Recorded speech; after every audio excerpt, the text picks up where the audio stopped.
The Upanishads, translated by F. Max Muller in two parts. Part 1.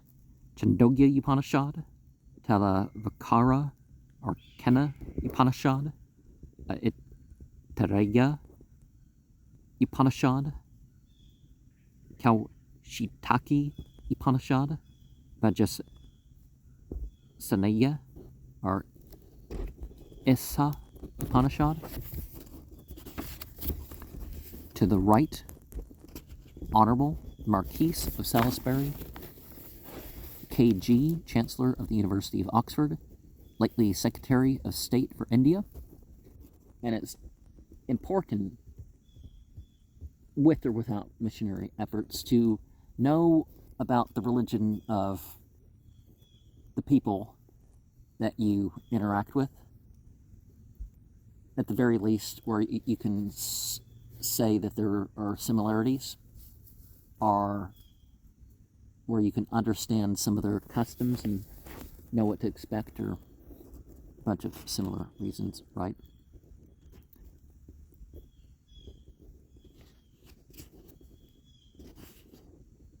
Sir Henry J.S. Maine, K.C.S.I.,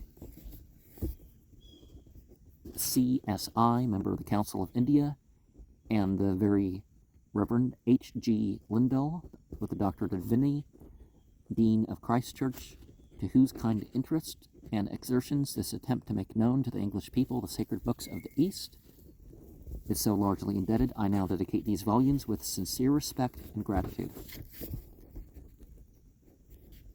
Bishop Beveridge,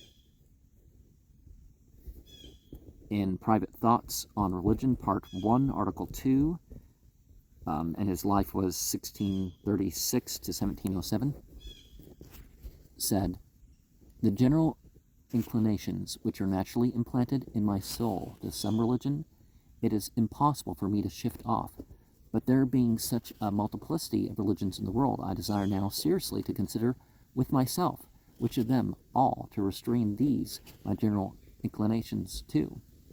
And the reason of this my inquiry is not that I am in the least dissatisfied with that religion I've already embraced, but because it is natural for all men to have an overbearing opinion and esteem for that particular religion they are born and bred up in, that therefore I may not seem biased by the prejudice of education, I am resolved to prove and examine them all, that I may see and hold fast to that which is best."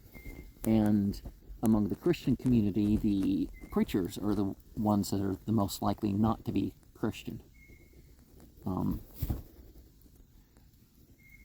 There's dots here, so I'm interposing too. And the same thing with my channel. It's like I have dedicated most of my life, not the first 7 years, but I have dedicated a portion of my life to the study and then practice of comparative religion.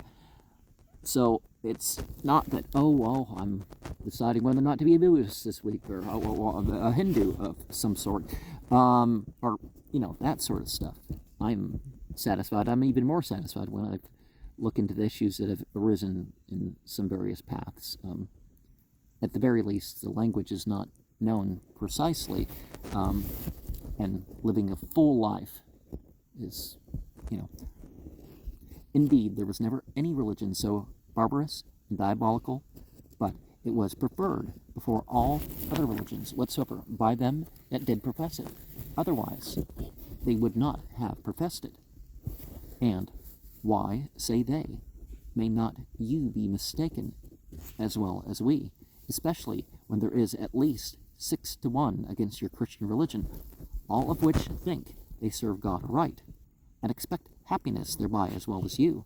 And hence it is that in my looking out for the truest religion, being conscious to myself how great an ascendant Christianity holds over me beyond the rest, as being that religion whereinto I was born and baptized, that which the supreme authority has enjoined, and my parents educated me in, that which every one I meet withal highly approves of, and which I myself have, by a long continued profession, made almost natural to me, I am resolved to be more jealous and suspicious of this religion than of the rest.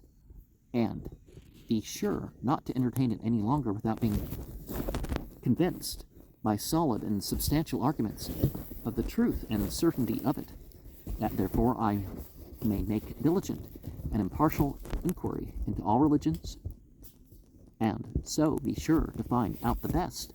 I shall for a time look upon myself as one not at all interested in any particular religion whatsoever, much less in the Christian religion, but only as one who desires in general to serve and obey him that made me in a right manner, and thereby to be made partaker of that happiness my nature is capable of.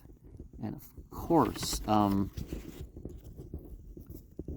you can look at some of the work in these ways as a sort of translation. The preface to the Sacred Books of the East. I must begin this series of translations of the Sacred Books of the East with 3 cautions. The first referring to the character of the original texts here translated, the second with regard to the difficulties in making a proper use of translations, the third showing what is possible and what is impossible in rendering ancient thought into modern speech.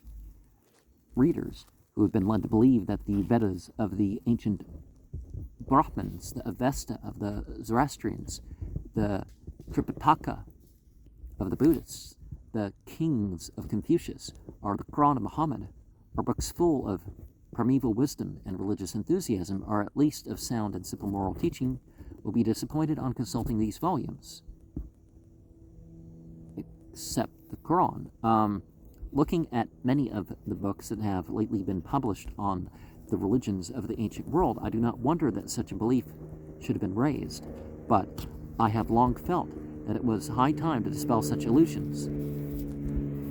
And, well, the idea that it's primitive rather than advanced, or it just depends on what you mean by those terms. But if you think of those things as things, they're full of that, really. They're full of all sorts of good stuff. Whatever issues you find with it, you find that they're full of some good stuff. But I've long felt that it was high time to dispel such illusions and to place the study of the ancient religions of the world on a more real and sound, or on a more truly historical basis.